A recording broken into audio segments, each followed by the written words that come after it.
Let's explore the landscape of need. Need is the word ascribed to that which is necessary to live and to evolve. So one can live in the sense of being born and dwindle and de-evolve, meaning lose capacity. If one is starved of oxygen at 4 months, for example, one can lose capacity of various portions of the brain and develop a cognitive disability. That's to de-evolve. We need oxygen in order to live and grow our capacity. We can turn the oxygen supply down to the brain, putting carbon monoxide or cigarette smoke in the room of an infant for a year and just, add 4, 5, 10% carbon monoxide poisoning, and we can destroy brain cells. We need oxygen. We can do the same with water. We can deprive an infant or a grown person of water. We can take the heat. Just when in the emptiness of space, it's sub-zero temperatures, you can deprive a human being of heat, and they will rapidly die. You can remove gravity. You can take any number of ingredients out of our physical, emotional, and mental environment, and you will see deterioration, not evolution, but regression. Regression simply means you're de-evolving, you're growing backwards, you're falling apart, you're disintegrating. A body is an integrated system. An identity, a pattern of thinking, feeling, speaking, doing, and being is an integrated system. And if you starve that system of what it needs, it will decompose, disintegrate, deteriorate, de-evolve, and will not reach its potential. Now, in the paradigm, in the landscape of life, from its very inception, life has been about the business of expanding,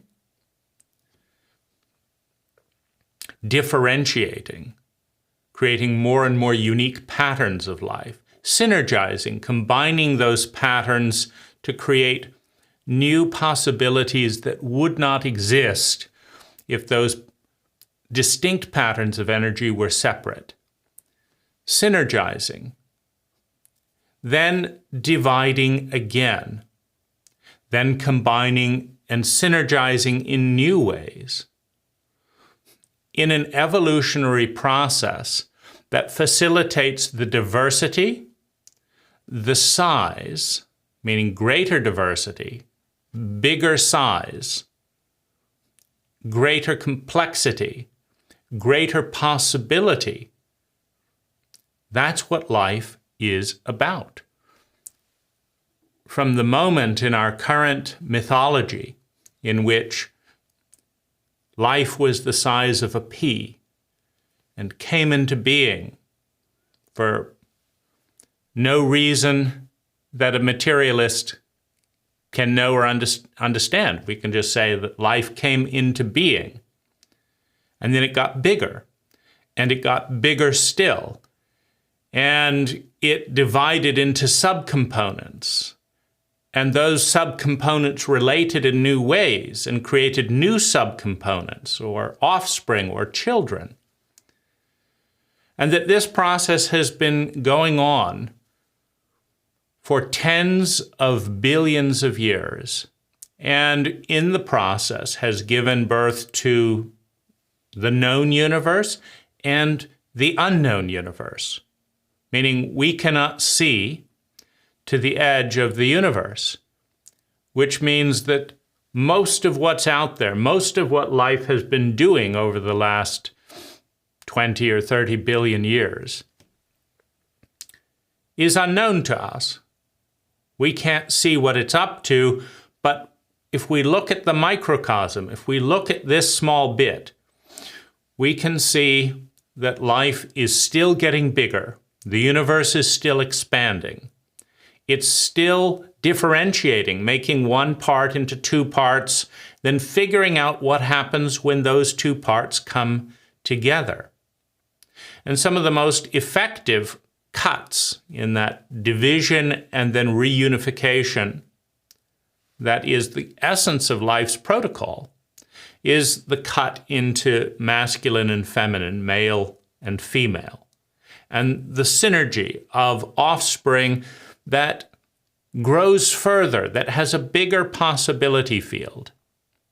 When life is working, the child has a bigger possibility field than the parent because it learns all that the parents learn very rapidly by age 10 or so. And then it has the rest of its life to find better ways of doing things, such that the species becomes more competent, more sophisticated, more knowledgeable, that there is more data available. And we find ourselves now in the information age. We could say that life through human beings has given birth to an exponential explosion of information and is now figuring out through human beings what to do with it, how to respond to it. What can life become when all this information and all these bodies are brought together? What's next for life?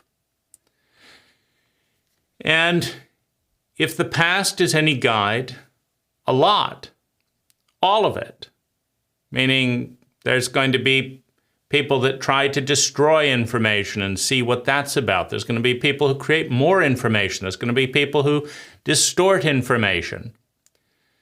There's going to be people who combine this information and this information and this information to create this story. And another person that'll have less of that information and more of this information to create another story. And billions upon billions of stories will emerge out of all of this information. One of the core tenets, if one observes life carefully, is abundance. It's the central theme. You take something this big, and a few tens of billions years later, you have a universe so big we cannot even fathom what most of it is doing, let alone make any sense. I mean, just as an abstract idea, it's really, really big. That's called abundance. When you can turn a few gaseous molecules, a few atoms, into all of this, I mean, that is a winning strategy. If you have the ability to take bits of energy the size of a pea and turn them into universes, is there any doubt that there's enough to go round? You just take another pea and another universe, and another pea and another universe. We're talking mass production of reality, mass expansion. There's enough to go round. The universe is really, really, really big.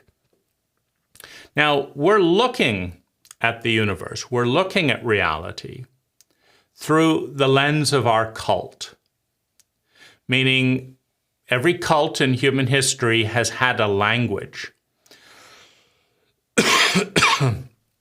And that language has correlated with paradigms and belief systems. And that's what we look through. That's what we make real. It's not, though. Words are not real. Paradigms are not real. Beliefs are not real. They're symbols. They're hieroglyphs that we use to look through to perceive and organize all that is. A word is not what the word represents. If I say table, you cannot eat on that sound. You can only eat on what the sound represents. You can eat at an actual table, something with 4 legs and all of that, but you can't eat at the word. The word is not reality. The belief is not reality. If I say, I believe I can eat at a table, you're not eating at a table. You're believing a series of words that gives you an image. But the image is not the table.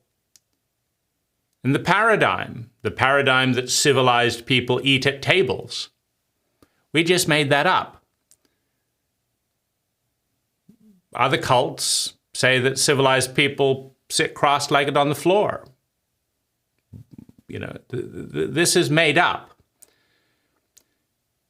The paradigm is made up. The belief is made up.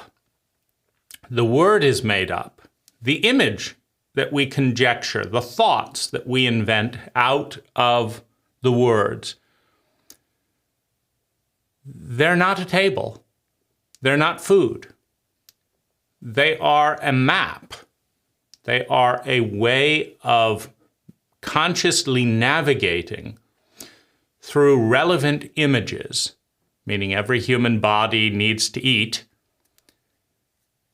And so a map that will guide our body and our consciousness to sitting down and eating, meaning the eating is real, not the word eating, but actually eating is real. Now, that's a useful map. And so every cult creates its map, its stories. And life, every life form, every pattern of energy that is growing and evolving has needs. Every physical life form has the need for height, width, and depth. One of those are missing, you don't have a physical life form. Every mammal needs oxygen, needs warmth, needs blood. The human operating system, meaning we have the reptilian brain, limbic brain, rational brain, human brain. The empathic brain that allows us to say, you know what? I feel bad when somebody slaps me. I feel bad. I don't want to feel bad.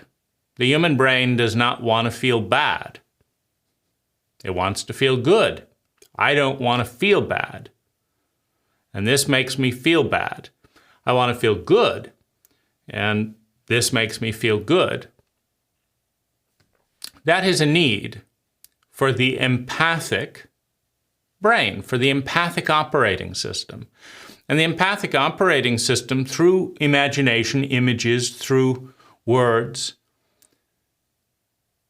through beliefs, empathizes with other people and says, it probably makes you feel bad too when I slap you. Because I feel bad when I slap myself, so you feel bad. And the empathic brain has needs. The need of love and belonging. Without that, the empathic brain starves. The physical brain and the physical operating system needs food, warmth, water. The human brain, the empathic brain, the part of us that cares about ourselves and cares about the world and cares about other people from a place of empathy, has a need for food. It has a need for love and belonging. In the hierarchy of human needs, which includes the empathic brain, Abraham Maslow did a pretty good job of demonstrating that throughout the planet, in the hierarchy, meaning we need one thing first, and then as soon as that's satisfied, we need another. It's a layered section of need. The first need that everyone has is the need to survive. The second need is the need for security of survival. And the third need is love and belonging. Meaning we don't develop as human beings, we develop as reptiles, as sociopaths, meaning in a human body. But that part of the psyche is scarred, is numbed, is frozen when we do not experience love and belonging. And to the extent that the rational brain is able to develop, it is a rational sociopath, someone that did not receive love and belonging, that learned that love and belonging led to pain because it wasn't met, and that is determined to meet the physical needs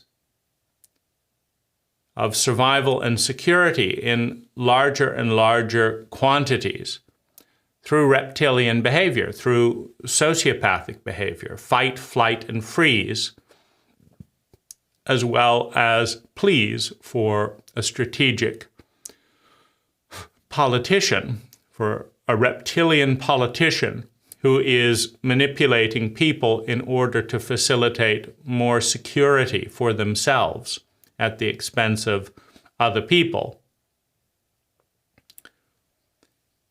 is a rational sociopath whose human brain of empathy, of love and belonging,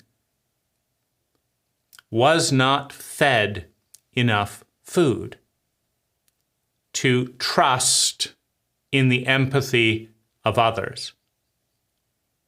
Because no one needs more love and belonging, more security and safety more than a newborn infant.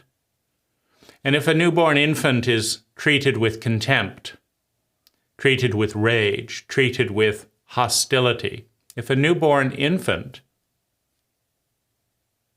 is lied to, is deprioritized, because that's a sociopathic thing to do, because the new infant isn't a threat. You can use the new infant for entertainment. Some seem to even find the ability to use a newborn infant for sexual gratification, for amusement, for torment. Or you can just put the infant off in another room screaming and say, you're not of any use to me right now. I need to do this and this and this, and you're not of any use to me. So, get out of here. Maybe I'll put a pillow over your head so I don't have to listen to you cry. Or, it's not a good time for a child right now. I'll just kill you. Or you've got a deformity. In 3rd and 4th century AD, the Catholics went along with the idea that a human being wasn't really human until they were christened. They weren't a Christian. They didn't have a soul until they were christened. And so if you had a deformed child or an unwanted child, or it just wasn't convenient, you could just take the child in the back garden right after birth and, cut its head off with a shovel and bury it. And it wasn't really a human being because it's not convenient right now. Well, if you understand that and you listen to that and you understand that the giants are doing what's convenient for the giants at the expense of a child, it just means that giants aren't trustworthy to empathize with the innocence, with the helplessness, with the love needed by a newborn infant. And in a cult that sanctions that, it just means that the cult is not empathic towards its most vulnerable, towards its most needy individuals. So every pattern of energy has needs. A plant needs sunlight. A cat needs food. Children need touch and affection for the full capacity of the human brain to develop. They also need certain vitamins and nutrients. Every human being has mental, emotional, physical needs. And these needs include culture and love and belonging, warmth, shelter. They include an education, meaning learning language. The rational brain cannot develop to its peak without language, without mathematics, without the physical body cannot develop to its peak without dynamic engagement, whether it's yoga or whether it's soccer. Coordination, intimacy, the body cannot develop without exposure to exercises, to ways of engagement with other human beings. We are a social mammalian species. We need one another. We need, certainly the species needs one another, meaning one and the other, or there is no species. You need men and you need women. And they need to come together or there is no species. These are fundamental needs. Now, the experience when the need is not met is neediness. It's the feeling of fear, desperation, anxiety, depression. If you give up, like it's hopeless, I'm just not going to get my needs met. Depression, despair. No matter what I do, I don't get this need met. I pursue this need and it doesn't get met. Despair.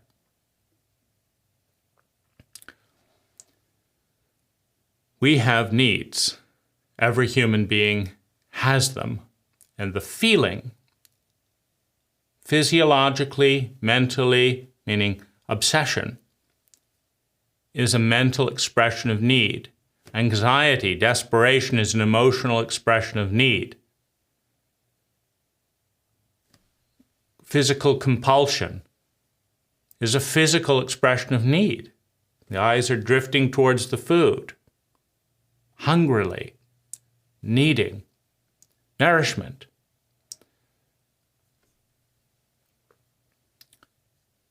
So, need fulfills a function in evolution, meaning if a child that was hungry looked over at food and said, I don't need that, the species would be dead in one generation. Plenty of food there, but the child doesn't feel any need to eat the food, doesn't turn towards the breast. And so, there's no need, so there's no behavior to meet the need, and so the body deteriorates. Same's true with the mind or, whatever. You look over at a beautiful woman, a handsome man, and you say, no big deal. And the species is dead in one generation.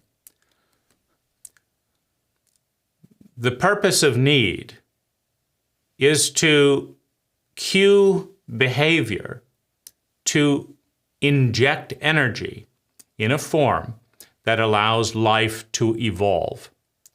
That is the purpose of need. It is a sacred purpose. Without need, there would be no life. need is the impulse that gives birth to life. By facilitating, by motivating the steps that cause an individual pattern of energy to perpetuate. Need is a fundamental cornerstone in the existence of all life. When a plant turns towards the light, when a tree right next to another tree with a big opening of light over here bends over this way to get more light, the desire to live, the desire to exist, the desire to be is facilitating all life. All life that we know, the entire human race, is facilitated by need. Now, when needs are met, we feel happy. Every human being in the history of humanity is programmed, is predisposed to seek feeling sustainably better, and failing that, to seek feeling better unsustainably. Meaning, if sustainable well-being is not available, we look for anything that makes us feel good in the short term. Credit card debt, pornography, cocaine, another bagel, another brownie. I want to feel good now. I don't know how to create sustainable well-being, but I think I'll feel a little bit better if I have another hit of cocaine. Every human being in the history of humanity wants to feel better, and by extension, wants to avoid feeling chronically worse. We want to feel good. We don't want to feel bad. This is also life living through us. Life with these programs, with these protocols, is keeping us alive. The program says that mammalian life wants to feel good. And the program says that in order to feel good, we have to fulfill our needs. And when we fulfill our needs, we feel good. And so we do it some more. And some more. Happiness in an evolving species is inevitable because it is the chemical response when we have successfully fulfilled our needs. And when we have successfully fulfilled our needs, we have done our job for life so that life can continue. We are part of life.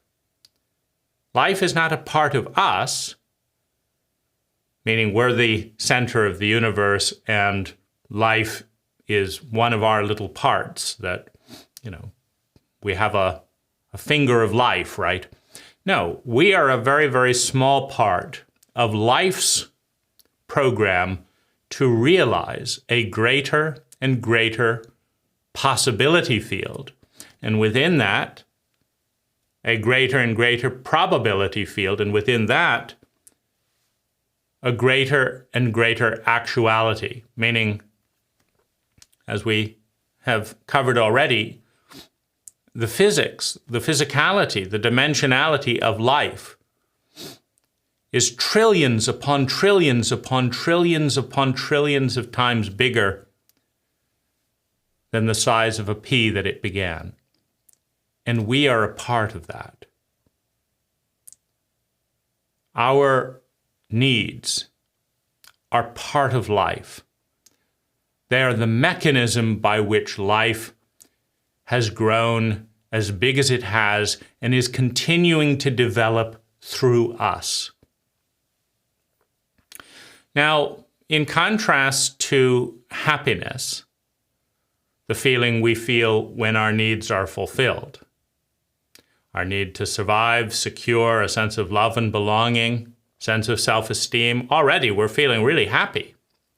So we move on to the need to discover ourselves and develop our talents and learn and understand. And then take what we learn and understand and take the gifts and talents we develop and bring them abundantly into the world to create value, to create happiness for ourselves and for others. And then ultimately to become interested, to become involved in the fulfilled unit, the distinct pattern of energy that is us, fulfilled, to want to become a part of something bigger than ourselves, a cause, a mission. It could be an community organization. It could be volunteering to help this part of the species that isn't directly connected to me. I'm part of a species. I'm not just an isolated individual. I'm part of humanity. I'm part of life. I want my planet to exist. And I want these beautiful flowers behind me. I want there to be a place for that pattern of energy. And if Earth goes up in smoke because this part of life didn't know what it was doing, right? Because all of life's experiments don't work out, right? 99% of all life forms in life's history are now dead.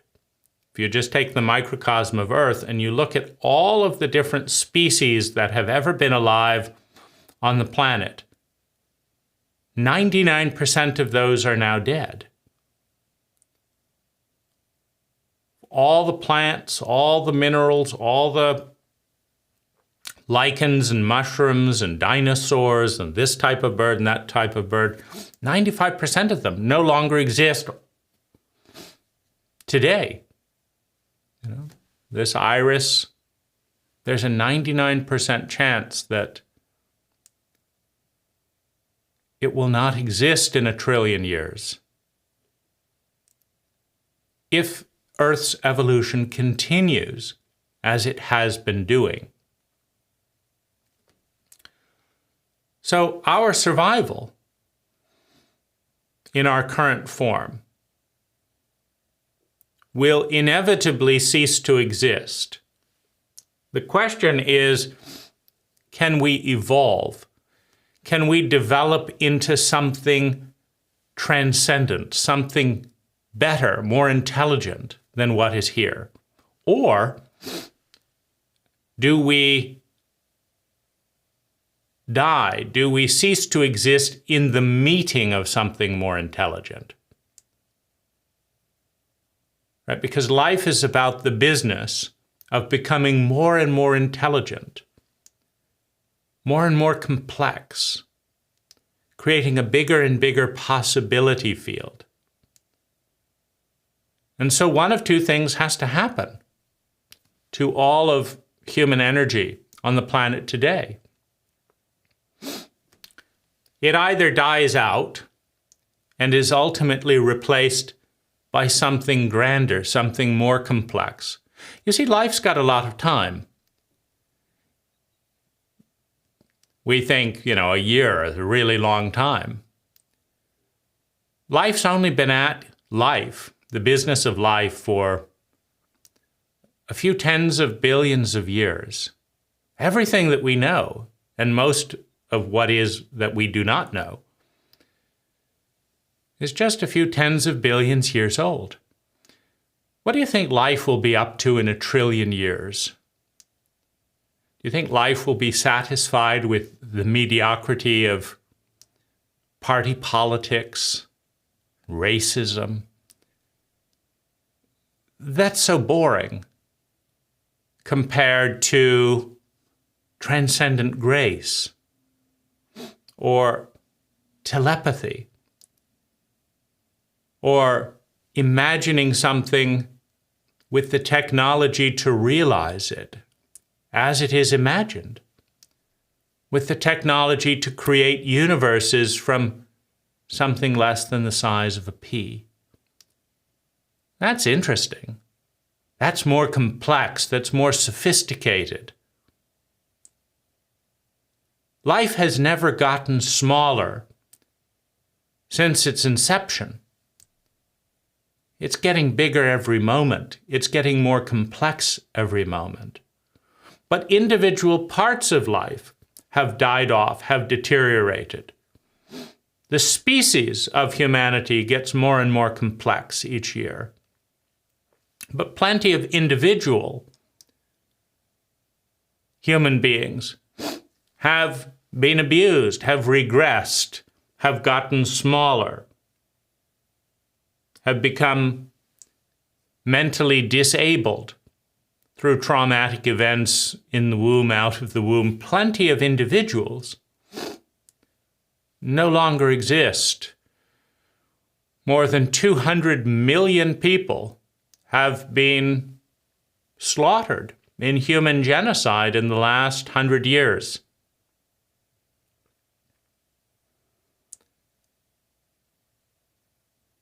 Because life's figuring out what it's doing. We're figuring out as part of life. Are we going to go on and evolve? Are we going to go to the level of intelligence that doesn't go about living that way? Or will we be part of the 99% that life replaces with something more intelligent? Because if we defend an identity, a pattern of thinking, feeling, speaking, doing, and being, in the face of change and a more intelligent possibility, then we are fighting life in order to stay as we are.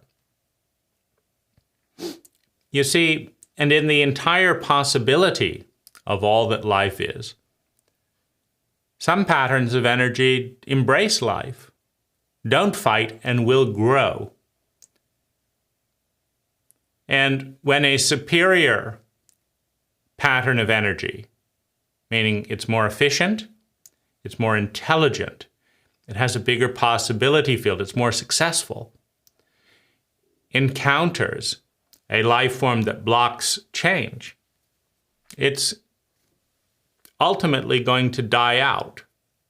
That which doesn't change dies. That's what life is. The continual movement from one thing to another.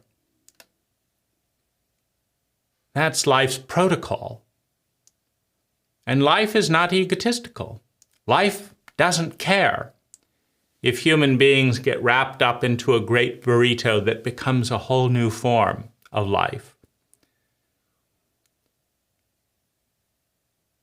Life just wants to live, wants to exist. Life wants to grow, to explore this possibility and this possibility. Life is realizing, hour by hour across a growing universe, its full potential.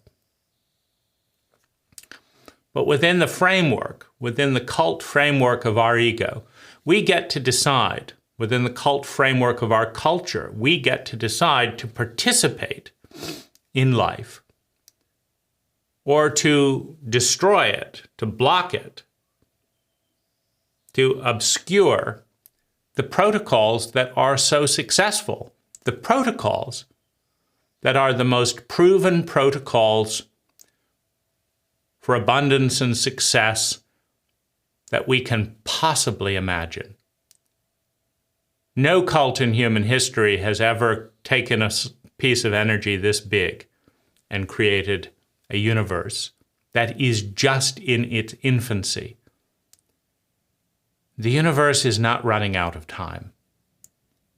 We may be. To the extent that we identify as a compartmentalized bit that we don't want to change, we're running out of time where we have to change or we have to die. And if we don't want to, we're running out of time.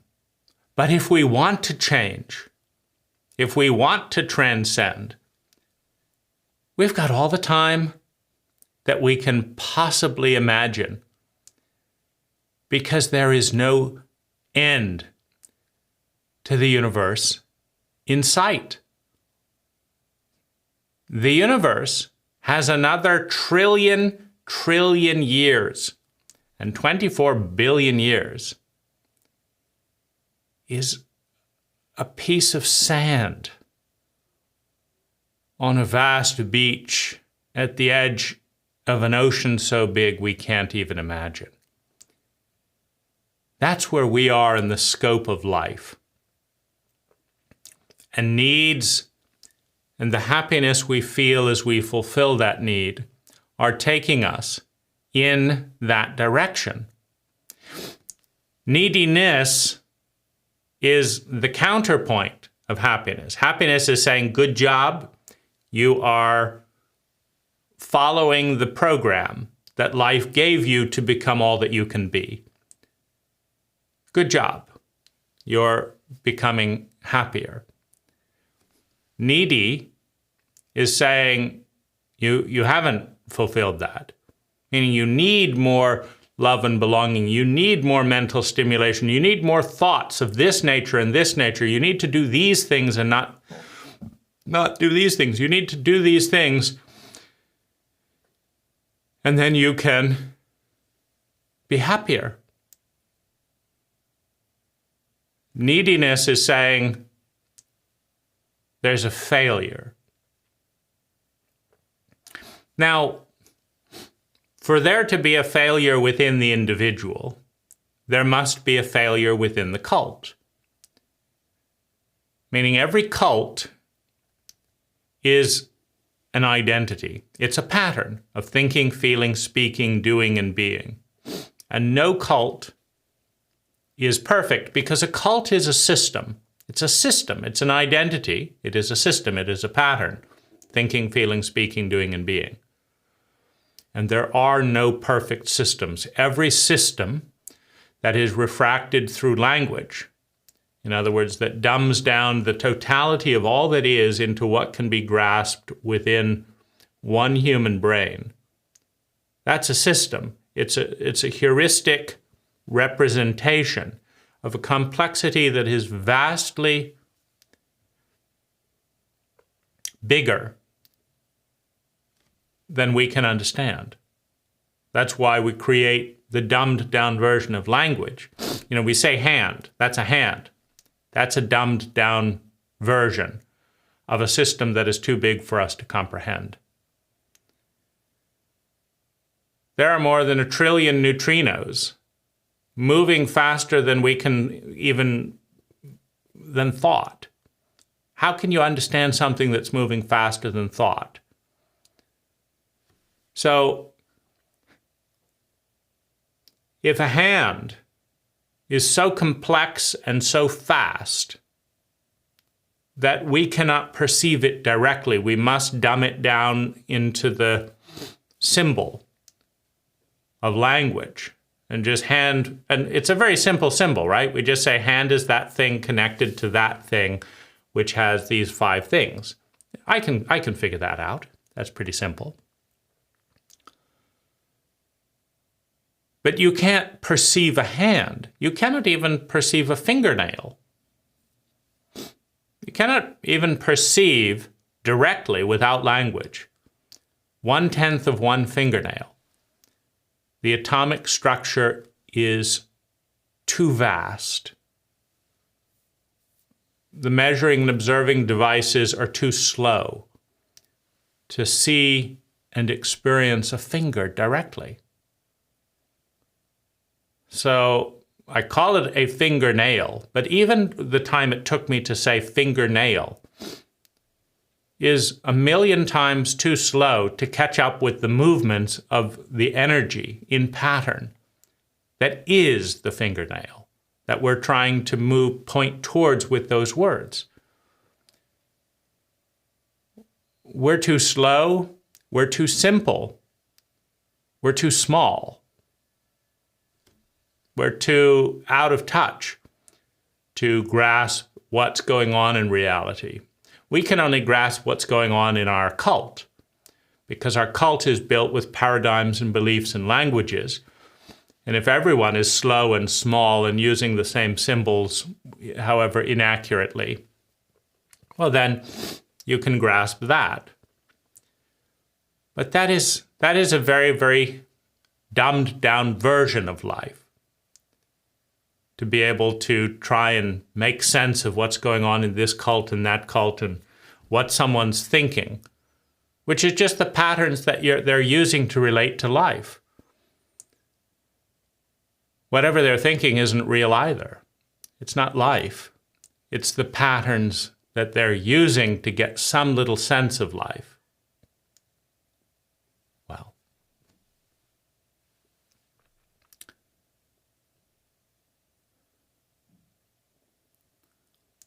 that's the framework we're in, and neediness is telling us that all those systems within our cult are not working very well.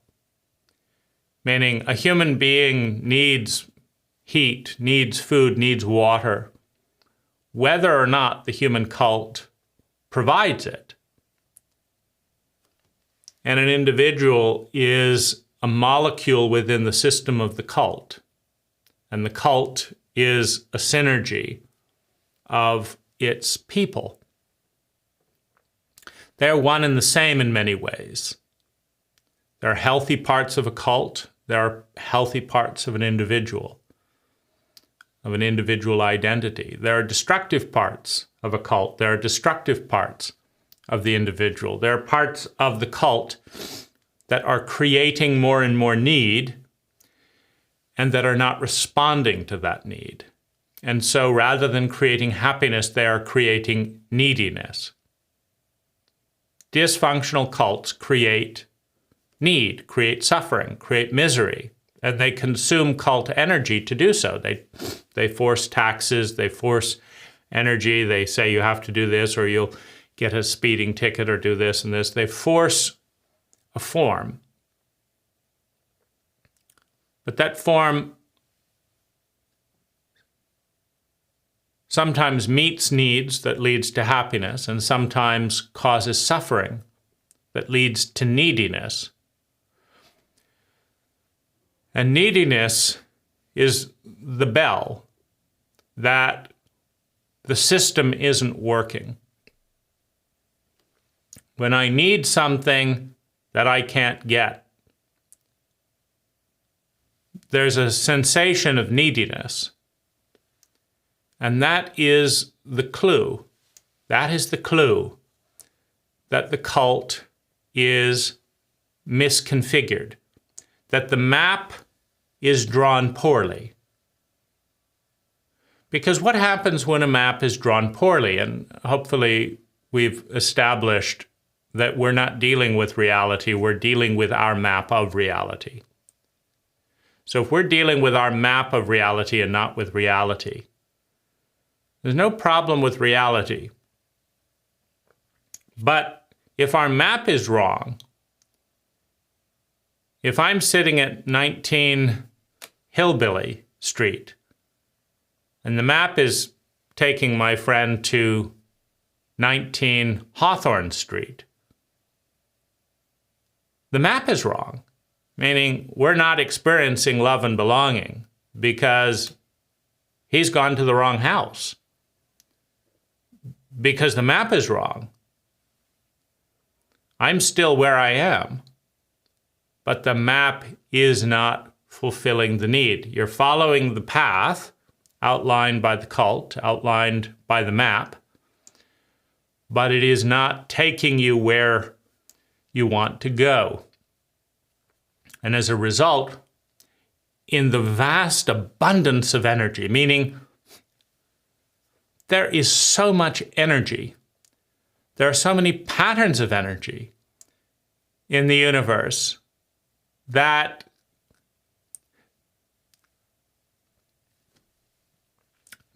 we can't even begin to grasp what we can't even begin to grasp. There is so much energy. There is an abundance of life. There is an abundance of energy. And a competent and intelligent organism, a competent and intelligent human being, can extract out of all of that energy everything that it needs in order to become all that it is and desires to become, to fulfill its needs, to fulfill its preferences. The energy is there. The map that leads to the energy is not there. Meaning, if you have a fenced-in field and you have 1 million cows and you just take the same, one cow after another into a few acres of field, there's nothing there. The first cows that came there ate all of that grass.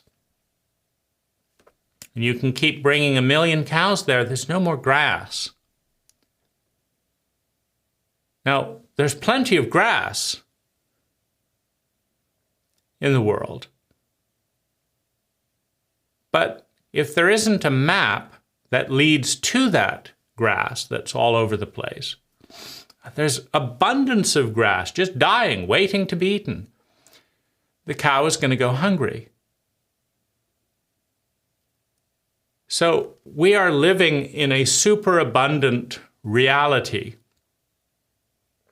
with defective maps that see vast portions of the human psyche and vast portions of the human species in a state of desperation, of neediness, of unhappiness, the lack of fulfilled needs.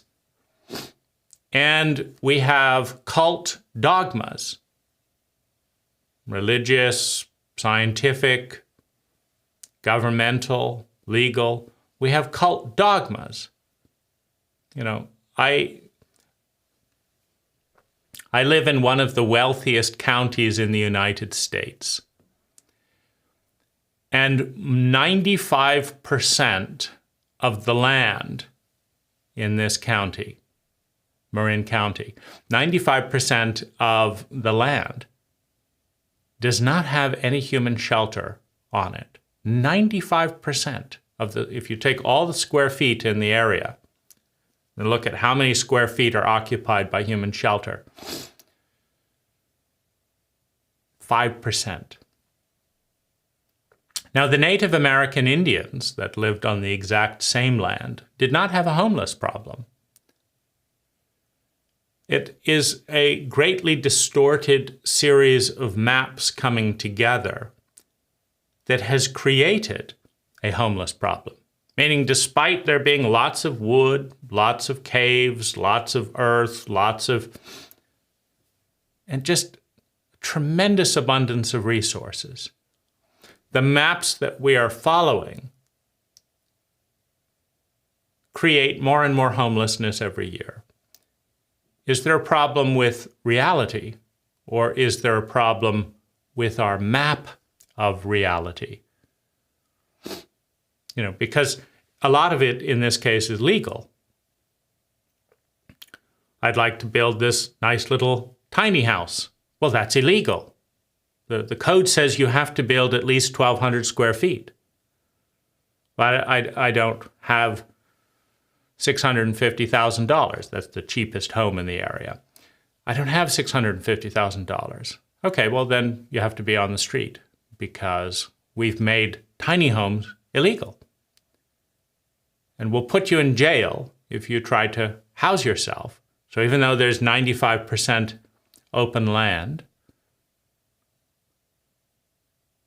you will be criminally prosecuted for building a tiny house on that land.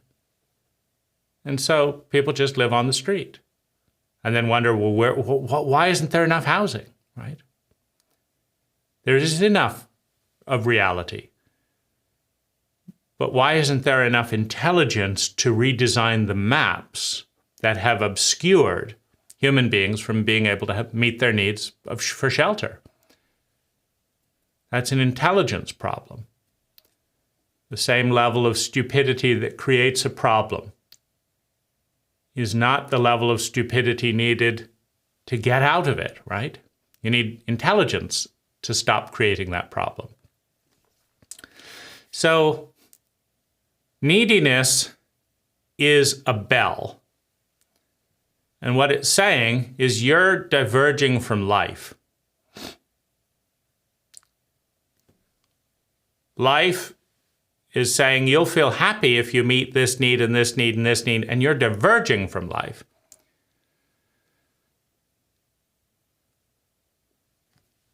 And your cult is diverging from life. Because individuals don't exist in isolation. They exist as part of a system. So when an individual has chronic unmet needs for love and belonging, for security of survival, whatever it is, the bell that's going off is saying you need to update your cult. You need to update your system. This is particularly the case in unhealthy cults, toxic cults, where when the individual tries to become healthy, the system punishes them for actually meeting their own needs. It says, no, you get out of your tiny house, go build a 1,200 square foot house that isn't good for the environment, that isn't good for your bank account, that isn't good for us. We then, when the system makes it legal that you will be shamed and punished and traumatized for meeting your own needs, but the system is not meeting your needs, you have a dysfunctional system. You have a system that is committing suicide. It's attacking its own people for meeting their needs, for survival, security, love, and belonging. Now, that is a system that must destroy itself because the system has become the enemy of its people. Now, when the people don't understand that because of the brainwashing that is every cult is systematically involved in, this is the way we do things, this is the way we've always done things, you better do things this way, that's the way they should be done. And if you don't do them, we'll arrest you, we'll shame you, we won't give you a job, and we'll kill you. Well, that's a system that is destroying its people. But people, rather than going up against an entire system, will try to fit into a sick system.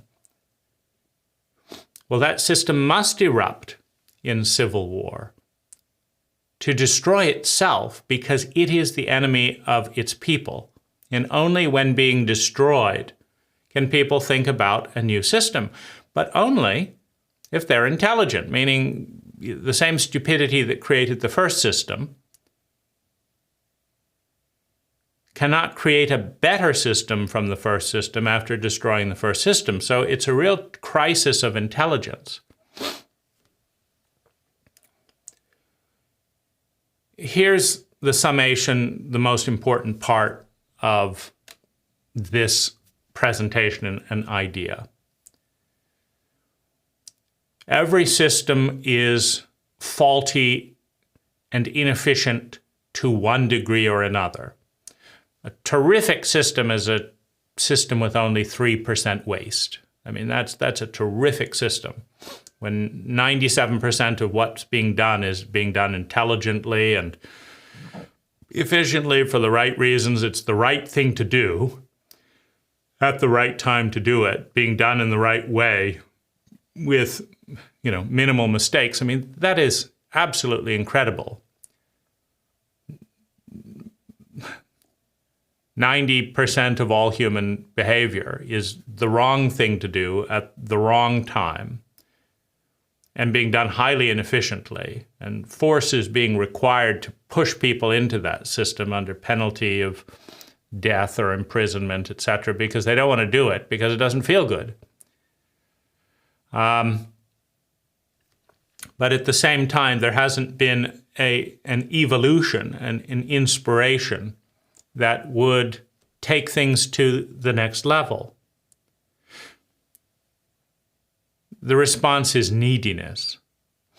Now, if you will pay attention to neediness, the neediness of your inner child, the neediness of your inner adolescent, the neediness of your body, the neediness of your heart, the neediness of your mind. If you will pay attention to what it is that you truly long for, what you want to experience, that you are not experiencing, your neediness is the path home, is the path back into the garden. The cult is the path out of the garden. Your neediness is the path back to grace. If you will embrace your rational brain, your pattern analyzer, and you will look at your daily interactions, you'll say, yeah, this need is not being met in my daily interactions. This part of me doesn't feel loved and belonging. This part of me feels alone. This part of me feels shamed.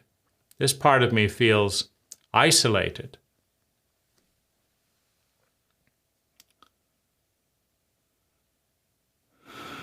This part of me is not welcome anywhere. To the degree that you can meet the needs, loving that part of yourself, moving to a part where more of who you are belongs, your happiness, your well-being will go up.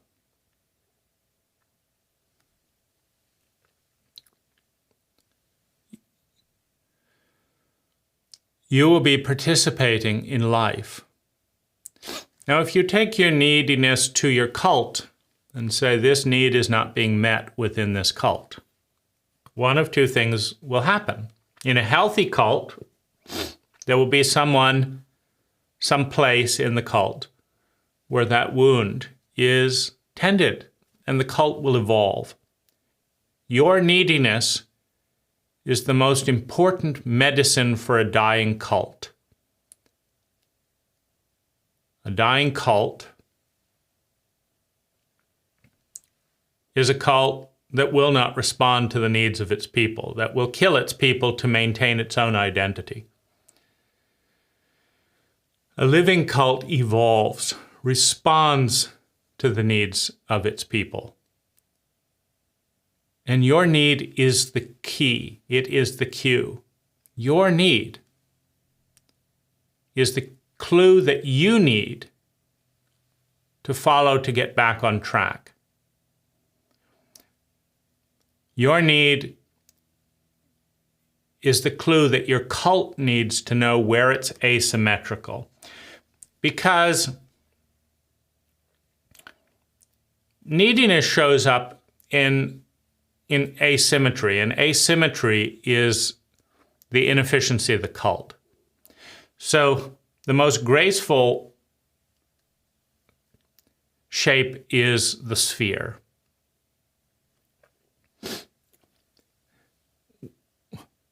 Reality is spherical. Just look at the planet, look at the universe, look at the solar system. Reality is spherical because the sphere is a shape of grace. But cults are square and asymmetrical. And so you are spherical. Your probability field, your possibility field, your reality wants to be spherical. You want to have a balance of feminine and masculine inside and out. You want to have a balance of being aware inside and aware outside. You want to have a symmetry between heart, mind, and body. These are all balance points within the sphere. If you have a masculine and feminine, your ideal is to cut the one into two. And then you have equality of both. You become whole. You become healed.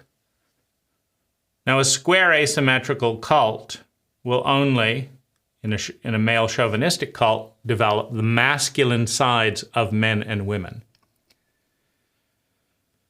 If you're stuck in a square asymmetrical cult, many of your needs are not met and cannot be met within the framework of the cult.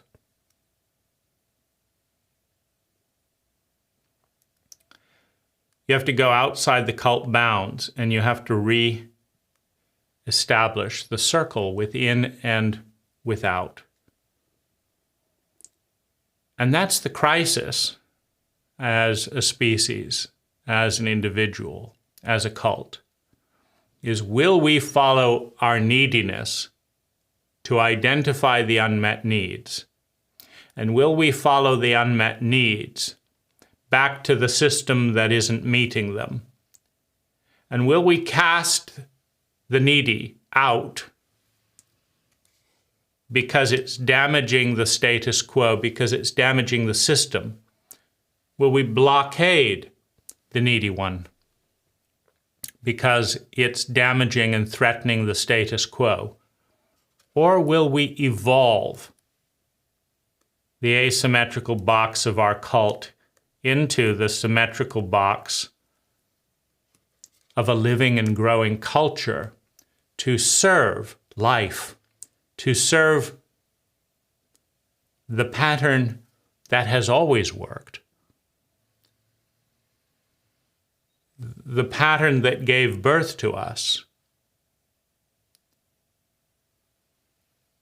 and that will always give us life if we surrender to the grace of its field, to the grace of its program, if we surrender to our own happiness, to the direct steps that we can take to meet our own needs abundantly and facilitate others doing the same.